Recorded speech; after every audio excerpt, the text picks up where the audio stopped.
We have here the Snap-on WB260 wheel balancer, and we're going to be going through just balancing one of these trailer tires that we have right here. All sorts of different reasons why you might have to balance a tire. Maybe you put a new tire on, maybe you repaired a flat, or the tire's been off, or maybe it's just worn out. It's just time for the tire to be balanced. First thing that we got to do with this situation is make sure to check our air pressure. We cannot balance a tire that is flat. So on the outside edge of our tire, we will have information like what our maximum tire inflation can be. For instance, with this one, 50 psi maximum tire inflation. We don't want to just go with the maximum amount that the tire will hold though. We want to go with what the manufacturer says the tire should be set at. And so checking the sticker inside the door, we can find out what our maximum inflation pressure or what our correct inflation pressure should be. For this particular tire on this usage, it's going to be 32 psi. We also want to check here too and make sure that there aren't any wheel weights currently attached. You can attempt to balance it, see if the weight that's on there is correct. I prefer though, just take all my weights off before beginning. So we'll take our wheel weight hammer, clip onto our wheel weight there. So your tire machine probably came with a piece that looked like this to be able to screw on to the actual spindle. But ours has come apart in its old age, so we just have basically a big nut on there that we're going to use to hold it on. And then we're going to use our centering cone on the outside on this machine, and we're going to do away with the spring and the outside cup. Just a little bit easier way of installing the tire onto the machine, and takes up for the pieces that we have that are now broken. So I find a centering cone that goes about halfway through. Put that up onto the spindle gently. Don't want to damage the machine. And then take our centering cone, put it on there facing backward. And then we will take the clamping nut, get all the way down on there tight, and then I'm going to use a wrench and tighten that up just a little bit more. If you still have your handle on there, just tightening that up hand tight with the handle is just fine. Now I want to give the tire a quick spin and check, is it doing any kind of weird wobbling up and down, side to side, anything like that. It looks like it's spinning true and smooth, so we're able to proceed. We got the ounces or grams button, and by pushing this, it changes whether we're in metric or standard. I use ounces myself, and so I'm going to leave it in the ounces setup. For your mode select, pushing this is going to change the area on the tire where we're putting the wheel weights. I'm going to keep it out here because we're going to be using these clip-on style wheel weights that go on the outside edge of the rim. But if I was using tape weights, I'd put it into one of the interior setups there. Next, we can get our tire information and input that into the machine. Go for it. We've got a trailer tire. It's a 205/75R15. That number right there is the one that we're looking for our wheel diameter. So we'll input a 15 for how wide the wheel is. Next, we're going to pull out our measuring tool here, and we're going to get the rim width. So we need to hook this in right on the edge of the rim, just like that, and then we'll read what the dial reads up here, and I'm seeing it pointing at the 7. So 7 inches wide for this rim.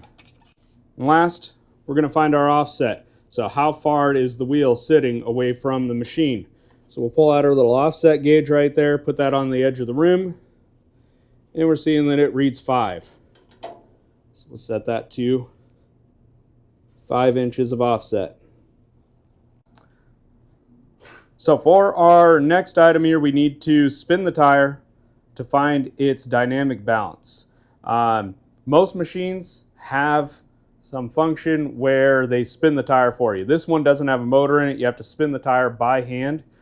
A beep will sound when you get the tire spinning fast enough. If you spin the tire too fast, then a long, horrible wailing noise will happen. I'll spin it too fast one time so you guys can hear that.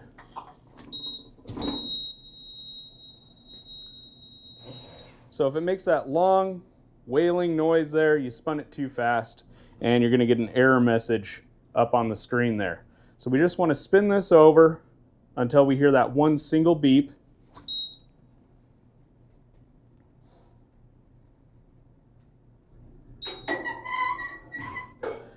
And when that second beep sounds, it's going to have measured how out of balance the tire is, where the weights need to go.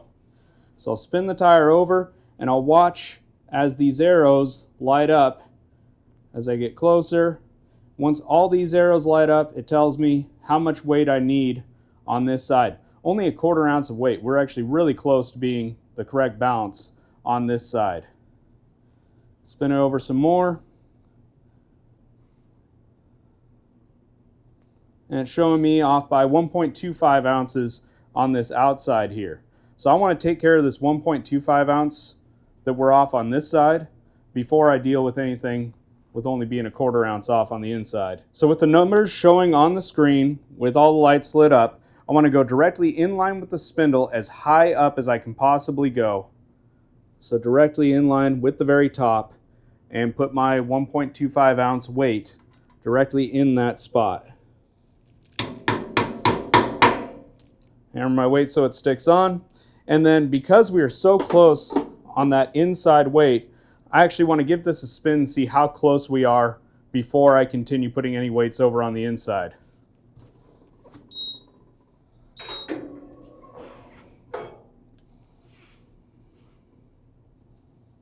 We still want that 1/4 ounce on this side.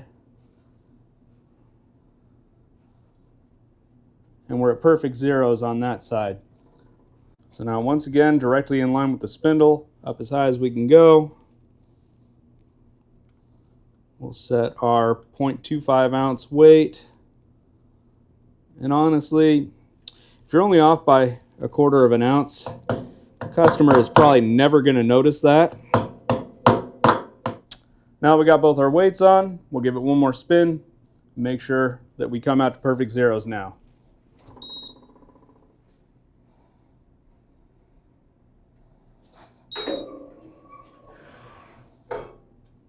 As we rotate over, find perfect zeros at this placement, perfect zeros at this placement. We now have a balanced tire that we can reinstall onto our vehicle.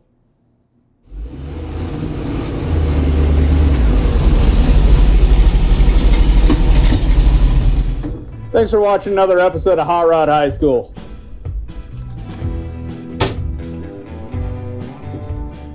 If your school doesn't offer an auto shop class or you're a homeschooler, we've got the thing for you. That's right, introducing our first ever